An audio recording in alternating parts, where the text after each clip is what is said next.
Hello friends, welcome to unique classes. ఈ వీడియోలో 4వ పంచవర్ష ప్రణాళిక గురించి డిస్కస్ చేద్దాం. 4వ పంచవర్ష ప్రణాళిక అధ్యక్షులు ఎవరు, ఉపాధ్యక్షులు ఎవరు, ప్రణాళిక రూపకర్త ఎవరు, ప్రణాళికలో ఆశించిన వృద్ధి రేటు ఎంత, సాధించిన వృద్ధి రేటు ఎంత, అదేవిధంగా 4వ పంచవర్ష ప్రణాళిక కాలంలో స్థాపించిన సంస్థలేంటి, చేపట్టిన పథకాలేంటి, చేసిన చట్టాలేంటి, ఇలాంటి కంప్లీట్ ఇన్ఫర్మేషన్ గురించి ఈ వీడియోలో డిస్కస్ చేద్దాం. 4వ పంచవర్ష ప్రణాళిక కాలం ఎంత అంటే 1969 నుంచి 1974 వరకు ఉంటుంది. 4వ పంచవర్ష ప్రణాళిక అధ్యక్షులు ఎవరంటే ఇందిరాగాంధీ, ఉపాధ్యక్షులు డిఆర్ గాడ్గిల్. నమూనా ఏంటి అంటే అశోక్ రుద్ర అండ్ అలెన్ మన్నే నమూనా. 4వ పంచవర్ష ప్రణాళికలో ఆశించిన వృద్ధి రేటు ఎంత? 5.7%. కానీ సాధించిన వృద్ధి రేటు ఎంత? 3.3%. అంటే ఈ ప్రణాళిక విఫలం కావడం జరిగింది. తలసరి ఆదాయం ఎంత ఉంది అంటే 1.1%గా ఉంది. ఈ కీ పాయింట్స్ గుర్తుపెట్టుకోవాలి. 4వ పంచవర్ష ప్రణాళికలో పెట్టుకున్న లక్ష్యాలు ఏంటి అంటే స్వావలంబన, ఆర్థిక స్థిరత్వం, స్థిరత్వంతో కూడిన వృద్ధి. సెకండ్ వన్ ఏంటి? వ్యవసాయ ఉత్పత్తుల్లో స్వావలంబన. థర్డ్ వన్ ఎగుమతుల ప్రోత్సాహం, దిగుమతుల ప్రత్యామ్నాయకరకు పెద్దపీట వేయడం. ఫోర్త్ వన్ ఏంటి? పేదరిక నిర్మూలన, సాంఘిక న్యాయం. ఫిఫ్త్ వన్ PL 480 కింద ఆహార ధాన్యాల దిగుమతిని 1971 నాటికి ఆపివేయడం. అంటే 1971 వరకు ఆపివేసి తర్వాత మనకు కావాల్సిన ఆహార ధాన్యాలని మనమే స్వయంగా ఉత్పత్తి చేసుకునే విధంగా అభివృద్ధి చెందడం, ఇది లక్ష్యంగా పెట్టుకోవడం జరిగింది. 4వ పంచవర్ష ప్రణాళికలో బడ్జెట్ కేటాయింపులు ఏ విధంగా ఉన్నాయంటే మొత్తం పెట్టుబడి ఎంత అంటే 15,779 crores. అందులో వ్యవసాయం మరియు నీటిపారుదల రంగానికి 28.9%ని కేటాయించడం జరిగింది. పరిశ్రమలకు 19.7% బడ్జెట్ను కేటాయించారు. రవాణా మరియు సమాచార రంగానికి 19.5% బడ్జెట్ కేటాయించడం జరిగింది. లాస్ట్ సాంఘిక సేవలకు ఎంత కేటాయించడం జరిగింది? 18.9% బడ్జెట్ను కేటాయించారు. ఇక్కడ గుర్తుపెట్టుకోవాల్సిన విషయం ఏంటి? మొత్తం బడ్జెట్ ఎంత? 15,779 crores. అన్నిటికంటే ఎక్కువ ఏ రంగానికి బడ్జెట్ కేటాయించడం జరిగింది? వ్యవసాయం మరియు నీటిపారుదల రంగానికి 28.9% బడ్జెట్ కేటాయించారు. ఈ కీ పాయింట్స్ గుర్తుపెట్టుకోవాలి. అదేవిధంగా మొదటిసారిగా ఈ ప్రణాళికలోని 1972 అండ్ 73లో BOT బ్యాలెన్స్ ఆఫ్ ట్రేడ్ మిగులు నిధులు కనబడినాయి. బ్యాలెన్స్ ఆఫ్ ట్రేడ్ అంటే ఏంటి అంటే వస్తువుల ఎగుమతులు దిగుమతులు నమోదును తెలియచేసేది BOT. మొత్తం 2 సార్లు కనబడింది ఈ BOT మన దేశంలో. ఎప్పుడెప్పుడు అంటే 1972 అండ్ 73 ఈ ఇయర్లో కనిపించింది. తర్వాత 1976 అండ్ 77 ఈ ఇయర్స్లో కనిపించడం జరిగింది. ఇక్కడ BOT అంటే గుర్తుపెట్టుకోవాలి. ఈ BOT మొత్తం ఎన్నిసార్లు కనబడింది? 2 సార్లు కనిపించడం జరిగింది. ఆ ఇయర్స్ ఏంటి? 1972-73 అండ్ 1976-77. ఈ కీ పాయింట్స్ గుర్తుపెట్టుకోవాలి. 4వ పంచవర్ష ప్రణాళిక కాలంలో స్థాపించిన సంస్థలు. 1969లో రాయలసీమ డెవలప్మెంట్ బోర్డును ఏర్పాటు చేయడం జరిగింది. 1969లోనే తెలంగాణ డెవలప్మెంట్ బోర్డును కూడా ఏర్పాటు చేశారు. ఆ తర్వాత MRTP కమిషన్ కూడా ఏర్పాటు చేయడం జరిగింది. ఇది ఏ ఇయర్లో ఏర్పాటు చేశారు? 1970లో ఏర్పాటు చేశారు. సుబిమల్ దత్ కమిటీ సిఫార్సు మేరకు దీనిని ఎక్కడ ఏర్పాటు చేశారు? ఢిల్లీలో ఏర్పాటు చేశారు. క్వశ్చన్స్ ఏ విధంగా అడగొచ్చు? MRTP కమిషన్ ఏ ఇయర్లో ఏర్పాటు చేయడం జరిగింది అంటే ఆన్సర్ ఏమవుతుంది? 1970. ఇది ఏ కమిటీ సిఫార్సు మేరకు ఏర్పాటు చేశారంటే సుబిమల్ దత్ కమిటీ సిఫార్సు మేరకు ఏర్పాటు చేయడం జరిగింది. MRTP కమిషన్ను ఏ ఇయర్లో ఏర్పాటు చేశారు అనే విధంగా క్వశ్చన్స్ అడిగినప్పుడు ఆన్సర్ ఏమవుతుంది? 1970. ఏ కమిటీ సిఫార్సు మేరకు ఈ కమిషన్ ఏర్పాటు చేశారంటే ఆన్సర్ ఏమవుతుంది? సుబిమల్ దత్ కమిటీ. అదేవిధంగా తెలంగాణ డెవలప్మెంట్ బోర్డును ఏ ఇయర్లో ఏర్పాటు చేయడం జరిగింది? 1969. ఇందులో MRTP అబ్రివేషన్ ఏంటిదో కామెంట్ చేసే ప్రయత్నం చేయండి. పంచవర్ష ప్రణాళిక కాలంలోనే ఇండస్ట్రియల్ రీకన్స్ట్రక్షన్ కార్పొరేషన్ ఆఫ్ ఇండియాను ఏర్పాటు చేయడం జరిగింది. దీని ఎయిమ్ ఏంటి అంటే మూతబడిన పరిశ్రమలకు సహాయం చేసి వాటిని పునర్ప్రారంభించడం దీని లక్ష్యం. ఇది ఏ ఇయర్లో ఏర్పాటు చేయడం జరిగింది? 1971లో ఏర్పాటు చేశారు. తర్వాత 1985లో దీన్ని ఏ విధంగా మార్చడం జరిగింది? ఇండస్ట్రియల్ ఇన్వెస్ట్మెంట్ బ్యాంక్ ఆఫ్ ఇండియాగా చేంజ్ చేశారు. తర్వాత దీనినే 1997లో ఇండస్ట్రియల్ రీకన్స్ట్రక్షన్ బ్యాంక్ ఆఫ్ ఇండియాగా మార్చారు. ఈ విషయాలు గుర్తుపెట్టుకోవాలి.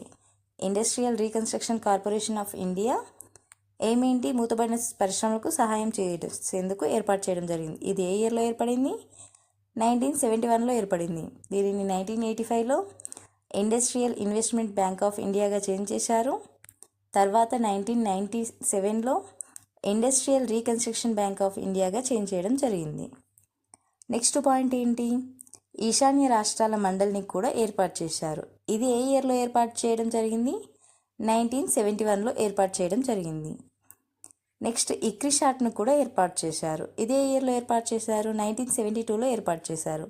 ఇక్రిషాట్ అంటే ఏంటి?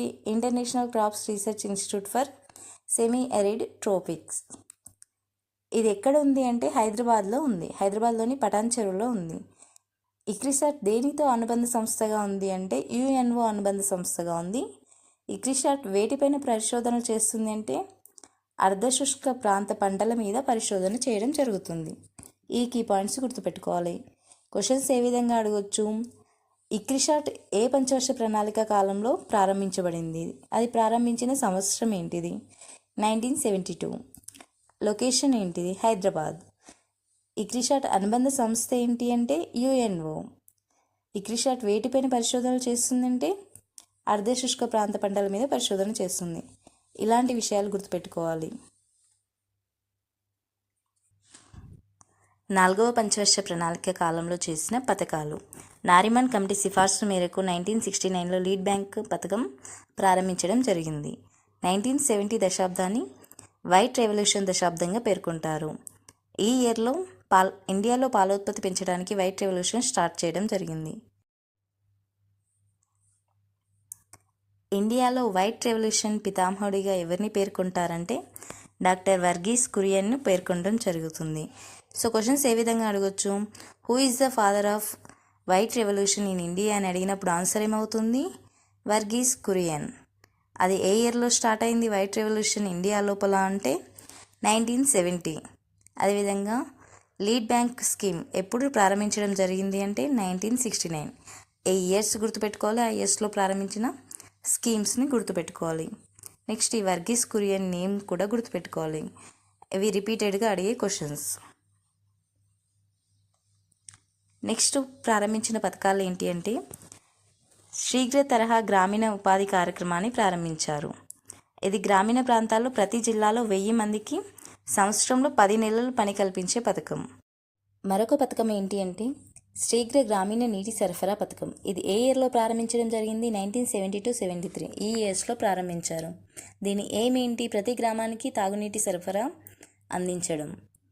నెక్స్ట్ స్కీమ్ ఏంటి? Employment guarantee scheme EGS. దీనిని 1970-73 ఇయర్లో ప్రారంభించారు. ఎక్కడ ప్రారంభించారు అంటే మహారాష్ట్రలో ప్రారంభించడం జరిగింది.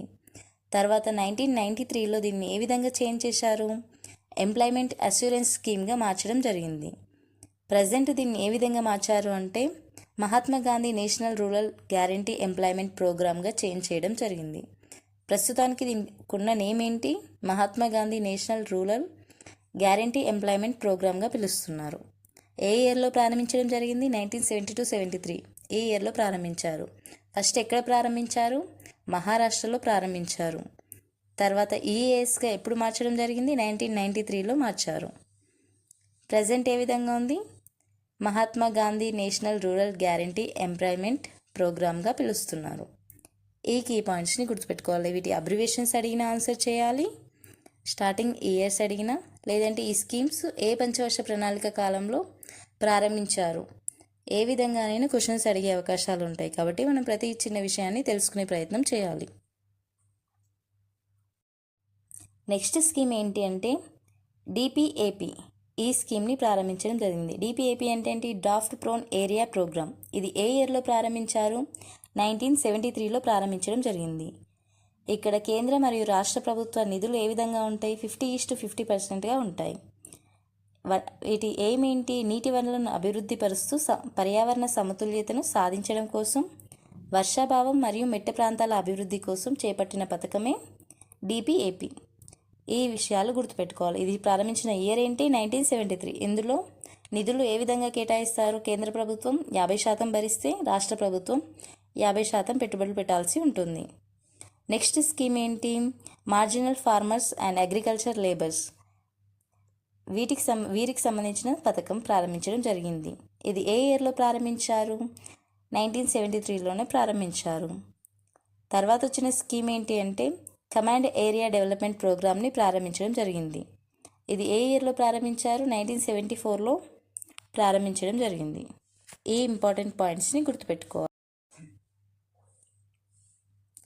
4వ పంచవర్ష ప్రణాళిక కాలంలో చేసిన ఇతర కార్యక్రమాలు ఏంటి అంటే 1969లో హజారు కమిటీ సిఫార్సు మేరకు 50 కోట్ల ఆస్తి కలిగిన 14 బ్యాంకులను జాతీయీకరణ చేశారు. తర్వాత 1970లో రాజాభరణాలు రద్దు చేసి సంస్థాన రాజులకు గౌరవార్థం ఇచ్చే పరిహారాన్ని కూడా రద్దు చేయడం జరిగింది. 1972లో GIC జనరల్ ఇన్సూరెన్స్ కంపెనీ జాతీయీకరణ చేయడం జరిగింది. ఈ కీ పాయింట్స్ని గుర్తుపెట్టుకోవాలి. కావడానికి కారణాలు ఏంటి అంటే 1971లో పాకిస్తాన్తో యుద్ధం, బంగ్లాదేశ్లో కందశీకుల సమస్య, బడ్జెట్ లోటు, ఆర్థిక మాంద్యం, రుణభారం, ద్రవ్యోల్బణ పరిస్థితులు, దానికి తోడు ఋతుపవనాలు కూడా అనుకూలంగా లేకపోవడం, ఇలాంటి అన్ని కారణాల వల్ల నిర్దేశించుకున్న లక్ష్యాలన్నీ చేరలేకపోయింది. రక్షణ కారణాల వల్ల దేశ అభివృద్ధియేతర వ్యయం చాలా పెరగడం జరిగింది. ఈ కీ పాయింట్స్ గుర్తుపెట్టుకోవాలి. 4వ పంచవర్ష ప్రణాళిక కాలంలో ఆశించిన వృద్ధి రేటు ఎంత? 5.7%. కానీ వాస్తవానికి సాధించిన వృద్ధి రేటు ఎంత? 3.3% సాధించడం జరిగింది. తలసరి ఆదాయం ఎంత? 1.1%. ప్రణాళిక అధ్యక్షులు ఎవరు? ఇందిరాగాంధీ. ఉపాధ్యక్షులు ఎవరు? DR గాడ్గిల్. ఈ కీ పాయింట్స్ గుర్తుపెట్టుకోవాలి. ఇందులో మొత్తం పెట్టుబడి పెట్టిన బడ్జెట్ ఎంత? 15,779 crores. అన్నిటికంటే ఏ రంగానికి ఎక్కువ బడ్జెట్ కేటాయించడం జరిగింది? వ్యవసాయం మరియు నీటిపారుదల రంగానికి కేటాయించడం జరిగింది. ఈ కీ పాయింట్స్ని గుర్తుపెట్టుకోవాలి. క్వశ్చన్స్ ఏ విధంగా అడిగినా మనం ఆన్సర్ చేసే విధంగా ఉండాలి. ఇందులో వచ్చిన స్థాపించిన సంస్థలు గుర్తుపెట్టుకోవాలి, చేసిన చట్టాలు, తీసుకొచ్చిన పథకాలు, ఈ విషయాలన్నీ గుర్తుపెట్టుకోవాలి.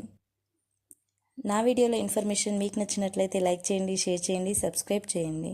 Thank you for watching.